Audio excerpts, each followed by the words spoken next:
Hello दोस्तों, कैसे हैं आप सब लोग। तो आज हम जिस मूवी के बारे में बात करने वाले हैं इसका नाम है द सब्सटेंस, जो कि 2024 में रिलीज हुई थी। कहानी शुरू होते ही दिखाया जाता है कि एक आदमी एग यॉक के अंदर ग्रीन कलर का कोई लिक्विड इंजेक्ट कर रहा है, जिसके फौरन बाद वो एग यॉक 1 से 2 हो जाते हैं। यहाँ सीन कट होता है और हम देखते हैं कि कुछ लोग एलिजाबेथ स्पार्कल के नाम का एक स्टार बना रहे हैं। असल में एलिजाबेथ एक बहुत ही खूबसूरत मॉडल है और एक शो की होस्ट भी। इस स्टार के बनने के बाद तक कुछ लोग इसके पास आकर सेल्फीज लेते हैं, लेकिन फिर आहिस्ता आहिस्ता लोगों का स्टार से ध्यान हटता चला गया और फिर एक ऐसा वक्त भी आया कि वो स्टार टूट गया और किसी को इसे ठीक करने का ख्याल तक न आया, जो ये साफ जाहिर कर रहा था कि लोगों के अंदर अब इस स्टार का इंटरेस्ट खत्म होता जा रहा है।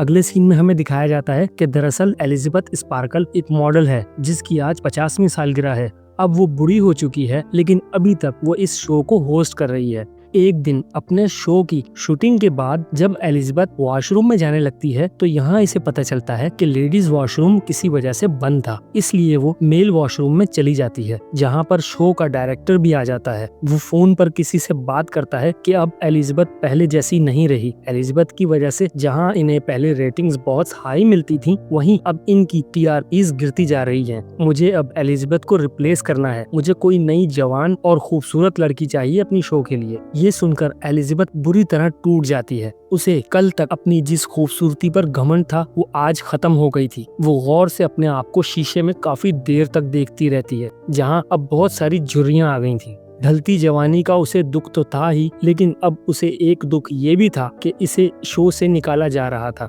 एलिजाबेथ ऐसे सब कुछ नहीं छोड़ सकती थी। वो पहले डायरेक्टर से मिलने के लिए जाती है, जहां डायरेक्टर इसे कहता है कि देखो एलिजाबेथ, मैं तुम्हारी कोई मदद नहीं कर सकता क्योंकि मेरा शो चलता है लोगों से और मैं लोगों को वही देना चाहता हूँ जो उन्हें चाहिए, यानी खूबसूरती, और अब वो तुम में नहीं रही। डायरेक्टर की बातों ने एलिजाबेथ को बुरी तरह से तोड़ दिया था। वो होटल से निकल जाती है, लेकिन ड्राइव करते हुए डायरेक्टर की बातें उसके कानों में गूंज रही थी और बस फिर इसी टेंशन में उसका ध्यान ड्राइविंग से हट जाता है और दूसरी जानिब से आती हुई गाड़ी इसकी गाड़ी को बुरी तरह क्रैश कर जाती है। और हैरानकुन तौर पर पता चलता है कि एलिजाबेथ को इतना बुरा एक्सीडेंट होने के बावजूद एक खराश भी नहीं आई थी। ये इसकी खुशकिस्मती ही थी कि वो बिल्कुल ठीक थी। खैर, एलिजाबेथ को डॉक्टर्स अस्पताल से डिस्चार्ज तो कर देते हैं, लेकिन अब वो फूट फूट कर रोने लगती है क्योंकि इसने रास्ते में बिलबोर्ड से अपनी पिक्चर्स को उतरते हुए देखा था। यहाँ दिखाया जाता है कि एक मेल नर्स एलिजाबेथ की रीढ़ की हड्डी को चेक करता है और फिर इसे इसके कपड़े दे देता है। एलिजाबेथ जैसे ही कपड़े पहनकर हॉस्पिटल से बाहर निकलती है तो उसे महसूस होता है कि उस मेल नर्स ने उसके कोट में कोई मैसेज छोड़ा था। मैसेज में लिखा था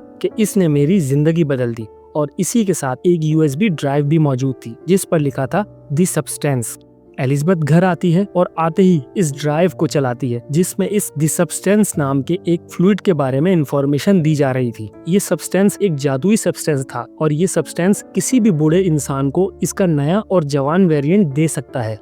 इस सब्सटेंस फ्लूइड के साथ एक और भी फ्लूइड मिलने वाला था जो दोनों वेरिएंट यानी ओल्ड बॉडी और न्यू बॉडी को एक साथ जोड़ के भी रखता था। ये काम इतना आसान तो नहीं था, लेकिन बहुत ज्यादा मुश्किल भी नहीं था। जो इंसान इस सब्सटेंस को इस्तेमाल करता, इसके लिए हर 7 दिन में अपने दोनों वेरिएंट को एक्टिवेट करना जरूरी था और नए वेरिएंट यानी जवान बॉडी को स्टेबलाइज रखने के लिए हर रोज उस नई बॉडी को एक खास सब्सटेंस का इंजेक्शन लगाना है जो पुरानी बॉडी की रीढ़ की हड्डी से निकलेगा। इसी दौरान जब एक वेरिएंट यानी एक बॉडी एक्टिव रहेगी तो दूसरा वेरिएंट यानी दूसरी बॉडी बेहोश रहेगी। एलिजाबेथ को पहले तो ये सब कुछ झूठ लगता है और उसने इस यूएसबी ड्राइव को झूठ समझकर डस्टबिन में फेंक दिया, लेकिन रात को उसे खुद का डाउनफॉल महसूस होता है। उसे अपने घर में लगी अपनी जवानी की तस्वीरें डिस्टर्ब करने लगती हैं। उसने उसी वक्त जुनून में आकर उस नंबर पर फोन घुमाया और कहा कि मुझे वो सब्सटेंस ऑर्डर करना है। दूसरी जानिब से जो कोई भी बात कर रहा था उसने एलिजाबेथ से कुछ ज्यादा बात तो नहीं की, बस एलिजाबेथ से उसका एड्रेस पूछा और फिर उसे एक पास एड्रेस बताते हुए कॉल कट कर दी। अगली सुबह हम देखते हैं कि एलिजाबेथ न्यूज़पेपर पढ़ रही थी, जहां पर उसे एक ऐड दिखता है जो उसी की कंपनी ने एलिजाबेथ को रिप्लेस करने के लिए एक नई मॉडल के इंटरव्यू के लिए लगाया था। इस ऐड को देखकर वो और भी ज्यादा उदास हो जाती है। इसी न्यूज़पेपर के साथ उसे एक ब्लैक कलर का इन्वेलप भी मिलता है। एलिजाबेथ इस इन्वेलप को खोलती है तो इसमें एक एड्रेस के साथ एक खुफिया नंबर भी लिखा होता है। एलिजाबेथ इस इन्वेलप में बताए हुए एड्रेस के मुताबिक जब इस जगह पहुंचती है, जो देखने में काफी खुफिया सी जगह थी, एलिजाबेथ अपने पास मौजूद इस कार्ड के जरिए इस जगह में दाखिल होती है। अंदर जाकर पता चलता है कि ये कोई लॉकर्स रूम था। उसने फौरन इसी कार्ड के जरिए अपने लॉकर को एक्सेस किया, जिसमें एक बॉक्स था, जिसे लेकर वो अपने घर आ गई। घर आकर वो फौरन इस बॉक्स को खोलती है तो उसमें से काफी सारी चीजें मिलती हैं। सबसे पहले एक सीरम और एक इंजेक्शन, जिसे सिर्फ एक मर्तबा इस्तेमाल करना था। उसके अलावा इसमें एक स्टेबलाइजर किट भी मौजूद थी, जिसके जरिए रोज नई यानी जवान बॉडी को इन्हें स्टेबलाइज करना था, जैसा कि हमें इस यूएसबी डिवाइस के जरिए पहले ही बता दिया गया था। इस स्टेबलाइजर का फ्लूइड ओल्ड बॉडी की रीढ़ की हड्डी से निकलेगा और इन दोनों बॉडीज को चेंज करने के लिए भी एक खास किस्म की किट दी गई थी, और साथ में दोनों बॉडीज के लिए यानी जवान और बुढ़ी बॉडी के लिए स्पेशल खाना भी दिया गया था। एलिजाबेथ इसके बाद वॉशरूम में जाती है और काफी देर तक अपनी बॉडी को देखती रहती है, ऐसे जैसे कि वो फैसला न कर पा रही हो कि इसे ये सब कुछ करना चाहिए या नहीं। कुछ देर सोचने के बाद उसने वो ग्रीन फ्लूइड यानी वो सब्सटेंस अपने अंदर इंजेक्ट कर लिया।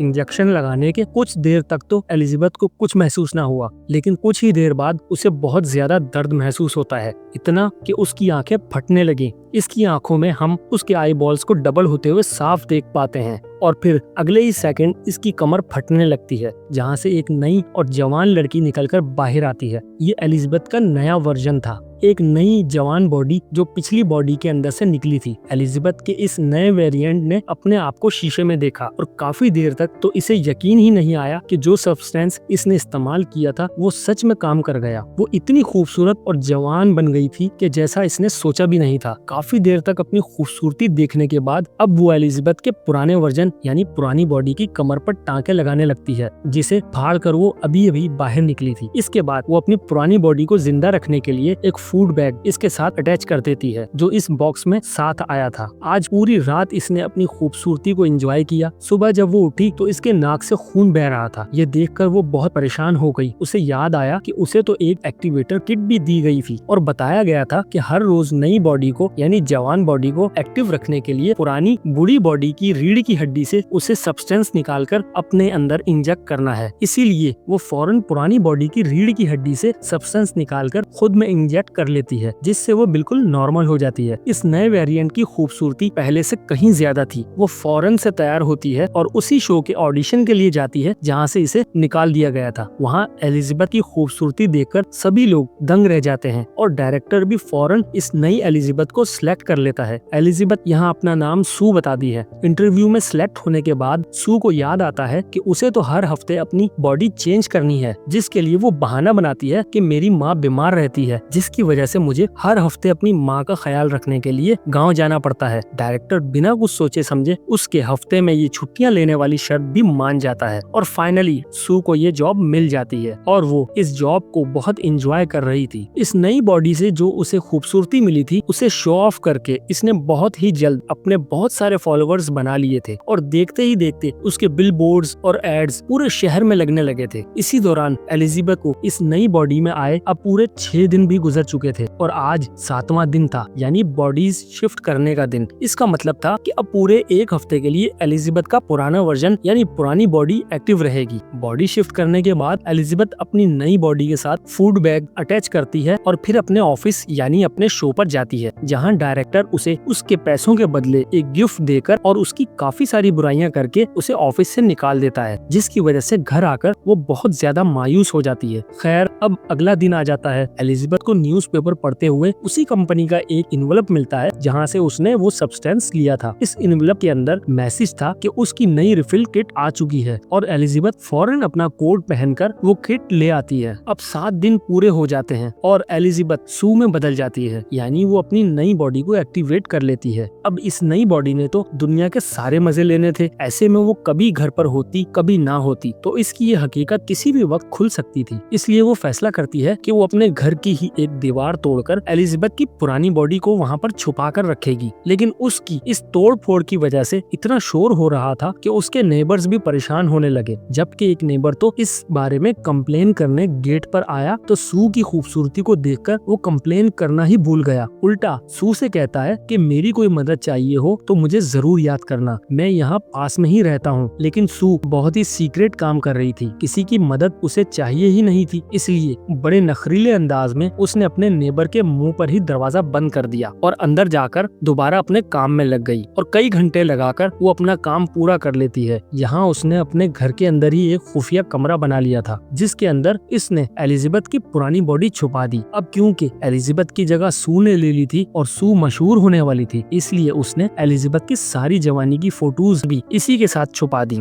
वक्त गुजरता गया और एलिजाबेथ को अपनी इस नई बॉडी में इतना मजा आ रहा था कि इन सब में वो भूल ही गई कि आज शिफ्टिंग का दिन था। इसकी पुरानी यानी एलिजाबेथ वाली बॉडी का खाना खत्म हो रहा था और आज उसे अपनी बॉडी शिफ्ट करनी थी। सू अपने एक दोस्त को भी घर ले आती है। घर आकर जब वो अपने काम में मसरूफ थी तो एकदम से उसे अपने नाक से खून बहता हुआ महसूस होता है और उसकी बॉडी में अजीब सी सनसनाहट शुरू हो गई। वो समझ गई कि अब उसकी बॉडी शिफ्ट करने का वक्त हो चुका है, लेकिन बॉडी शिफ्ट करने के बजाय उसके दिल में लालच आ जाता है और वो कुछ देर और अपनी इसी नई बॉडी में रहने का फैसला करती है और एलिजाबेथ की बॉडी से सब्सटेंस निकालकर अपनी बॉडी में इंजेक्ट कर लेती है, जिससे वो तो ठीक हो गई थी, लेकिन एलिजाबेथ की बॉडी के साथ क्या होगा ये हम आगे चलकर आपको बताएंगे। तो दोस्तों, अगर आपको इस फिल्म की स्टोरी पसंद आ रही है तो हमारी इस वीडियो को जरूर लाइक कीजिए और चैनल को जरूर सब्सक्राइब कीजिए। तो वापस चलते हैं अपनी स्टोरी की जानिब। यहाँ तकरीबन 7 दिन सू ऐसे ही गुजार देती है और फिर जब बॉडी शिफ्ट करके अपनी पुरानी एलिजाबेथ वाली बॉडी में आई तो उसने देखा कि उसकी एक उंगली गल चुकी थी और ये सरासर उसकी लापरवाही की वजह से हुआ था। यानी उसने वक्त पे अपनी बॉडी स्विच नहीं की थी। वो फौरन टेंशन में उस कंपनी में कॉल करती है और उनसे पूछती है कि मैंने अपना एक साइकिल मिस कर दिया है, मैंने अपनी बॉडी स्विच नहीं की जिसकी वजह से मेरी एक उंगली खराब हो गई है, इसे ठीक करने का क्या कोई रास्ता है? तब कंपनी ने जवाब दिया कि इसका कोई हल नहीं है, जो हो गया सो हो गया। ये सुनकर एलिजाबेथ बहुत ज्यादा डर जाती है। कंपनी ने उसे मजीद बताया कि तुम दो नहीं हो, तुम एक ही हो, एक ही बॉडी से निकली है तुम्हारी वो नई बॉडी भी, इसीलिए तुम्हें ध्यान रखना होगा। एलिजाबेथ अब अपनी नई रिफिल लेने जाती है। अपनी नई रिफिल लेने के बाद वो एक रेस्टोरेंट में जाती है जहाँ पर उसे एक बूढ़ा आदमी नजर आता है जो इससे अजीबो गरीब बातें करने लगता है। एलिजाबेथ यहाँ नोट करती है कि उसके हाथ पे भी बिल्कुल वैसा ही निशान था जैसा हॉस्पिटल में उस मेल नर्स के हाथ पर उसने देखा था, यानी ये उस नर्स का पुराना बूढ़ा वेरिएंट था। ये बूढ़ा आदमी एलिजाबेथ से पूछता है कि क्या तुम्हारी नई बॉडी ने तुम्हें खाना तो शुरू नहीं किया? ये सुनकर वो बहुत घबरा जाती है और वहाँ से उठकर भाग निकलती है। एलिजाबेथ अब अपने घर आ जाती है। दरअसल वो अपने इस पुराने वेरिएंट में भी खुश रहना चाहती थी, इसलिए वो अपने एक दोस्त को फोन करके मिलने का कहती है। दोस्त से मिलने से पहले वो बहुत प्यार से तैयार होती है और बहुत ही जबरदस्त मेकअप करती है और एक अच्छा सा ड्रेस पहनकर जैसे ही बाहर निकलती है तो उसे बाहर लगे हुए सू के पोस्टर्स नजर आ जाते हैं, जिन्हें देखते ही उसका सारा कॉन्फिडेंस लूज हो जाता है। वो वापस घर में आकर अपने मेकअप, अपने बाल सब कुछ उलझा लेती है। वो अब बिल्कुल पागल होने लगी थी। अपने इसी डिप्रेशन और परेशानी की वजह से वो बहुत ज्यादा खाना खाती है और फिर सो जाती है। अगले सीन में दिखाया जाता है कि एलिजाबेथ ने बॉडी स्विच कर ली थी और शो में डांस की शूटिंग के लिए जाती है। शूटिंग के दौरान अचानक इसके लोअर बॉडी पार्ट पर एक हम्प आ जाता है, जिसे देखते ही वो परेशान होकर शूटिंग छोड़कर वॉशरूम में चली जाती है। वो इस हम्प को स्क्रॉल करती हुई अपने बेली बटन से बाहर निकालती है तो ये देखकर कंफ्यूज हो जाती है कि वो एक चिकन का लेग पीस था जो रात में एलिजाबेथ ने खाया था। ये देखकर वो बहुत ज्यादा डर जाती है, लेकिन फिर अचानक उसकी आंख खुल गई और हमें पता चलता है कि सब कुछ एलिजाबेथ का एक ख्वाब था। जल्द ही सुबह हो जाती है और वो सच में अपनी बॉडी स्विच करके अपने शो के लिए चली जाती है, लेकिन वहाँ जाते ही वो ये देखकर हैरान रह जाती है कि शो के लोग शूटिंग का सामान पैक कर रहे हैं और सू से कहते हैं कि अब से ये शो नहीं चलेगा। वो फौरन घबरा कर डायरेक्टर के पास जाती है तो डायरेक्टर उसकी परेशानी को ये कहकर खुशी में बदल देता है कि अब वो ये आम सा शो नहीं करेगी बल्कि अब न्यू ईयर ईव होस्ट करेगी। ये सुनते ही इसकी तो खुशी का ठिकाना ही नहीं रहा और बिना कुछ सोचे समझे फौरन हाँ कह देती है। हालांकि न्यू ईयर ईव वो दिन था जब उसे अपनी बॉडी स्विच करके एलिजाबेथ की बॉडी में जाना था। इस बात की परवाह न करते हुए सू काफी दिन तक अपने इसी वेरिएंट यानी अपनी इसी नई बॉडी में रहती है और इसे एक्टिव रखने के लिए एलिजाबेथ यानी अपने पुरानी बॉडी से स्टेबलाइजर निकाल कर अपनी बॉडी में इंजेक्ट करती रहती है, जिसका असर एलिजाबेथ की पुरानी बॉडी पर हो रहा था। काफी दिन बाद जब सू ने अपने आप को पुरानी बॉडी में स्विच किया तो देखा कि पुरानी एलिजाबेथ की रीढ़ की हड्डी से बहुत ज्यादा सीरम निकलने की वजह से वो बहुत बुरी हो चुकी थी। अब एलिजाबेथ को अपनी ये हालत देखकर सू से नफरत होने लगी थी। वो अपने घर में लगी सू की सारी तस्वीरों को मारने लगती है, यहाँ तक कि वो अपने फ्लैट में लगे शीशे को भी अखबारों से ढक देती है जहाँ से सू का बिलबोर्ड दिखाई देता था। एलिजाबेथ बहुत ज्यादा परेशान थी। वो इस कंपनी में कॉल करती है और उनसे पूछती है कि क्या इसका कोई हल है कि किसी तरह ये सब कुछ खत्म हो जाए और क्या मुझे वही अपनी पुरानी बॉडी वापस मिल सकती है जिस बॉडी के अंदर से मैंने नए वेरिएंट यानी सू को निकाला था। कंपनी की जानिब से उसे जवाब मिलता है कि आपको पहले भी बताया गया था कि जो हो गया सो हो गया, अब कुछ बदल नहीं सकता, लेकिन हाँ आपके हाथ में सिर्फ ये है कि अगर आप ये सब कुछ रोकना चाहें तो यहीं पर रोक सकती हैं, लेकिन इसके बाद आप अपनी पुरानी बॉडी यानी एलिजाबेथ की असल बॉडी में इसी हालत में अपनी पूरी जिंदगी गुजार सकती हैं जिस हालत में अभी इस वक्त आप मौजूद हैं। लेकिन ये एलिजाबेथ को मंजूर नहीं था। बहरहाल एलिजाबेथ को शो के लिए कॉल आती है और वो फौरन दोबारा से अपनी बॉडी स्विच कर लेती है। बॉडी स्विच करते ही सू फौरन एलिजाबेथ की पुरानी बॉडी से एक साथ कई महीनों का सब्सटेंस निकालकर अपनी बॉडी में इंजेक्ट कर लेती है। अब अगले कुछ महीने एलिजाबेथ ने सू की बॉडी में बहुत एंजॉय किया, लेकिन उसकी बदकिस्मती के न्यू ईयर ईव के सिर्फ एक रात पहले उसका वो फ्लूइड खत्म हो गया। वो आज भी एक लड़के को अपने साथ घर लाई हुई थी, लेकिन तभी उसे महसूस होता है कि उसकी बॉडी के ऑर्गन्स फटने लगे हैं। ये महसूस होते ही वो फौरन एलिजाबेथ की बॉडी से सीरम निकालने जाती है, लेकिन कई दिनों तक बिना उस फूड बैग के पड़े रहने की वजह से एलिजाबेथ की बॉडी ने सीरम बनाना छोड़ दिया था और सू के लिए एक कतरा भी सीरम नहीं निकलता। ये देखकर सू बहुत ज्यादा घबरा जाती है और फौरन उस कंपनी को फोन करती है और पूछती है कि एलिजाबेथ की बॉडी से सीरम निकलना बंद हो गया है, इसलिए अब मुझे क्या करना चाहिए। कंपनी वाले इसे बताते हैं कि अगर इस बॉडी से सीरम नहीं निकल रहा तो इसका मतलब है कि आपने सारा सीरम इस्तेमाल कर लिया है और अब आपको नए सीरम बनने का इंतजार करना पड़ेगा, लेकिन इसके लिए आपको अपनी बॉडी स्विच करनी पड़ेगी। यहाँ सू की हालत मजीद खराब हो चुकी थी। वो फौरन बिना कुछ सोचे समझे अपनी बॉडी को स्विच करने लगती है। इसी दौरान वो लड़का जिसे सू अपने साथ लाई थी वो सू का इंतजार करता हुआ वॉशरूम की जानिब आने लगता है जहाँ एलिजाबेथ और सू अपनी बॉडी स्विच कर रही थी। वो लड़का वॉशरूम में दाखिल होने ही वाला था कि एलिजाबेथ फौरन वॉशरूम का गेट लॉक कर देती है।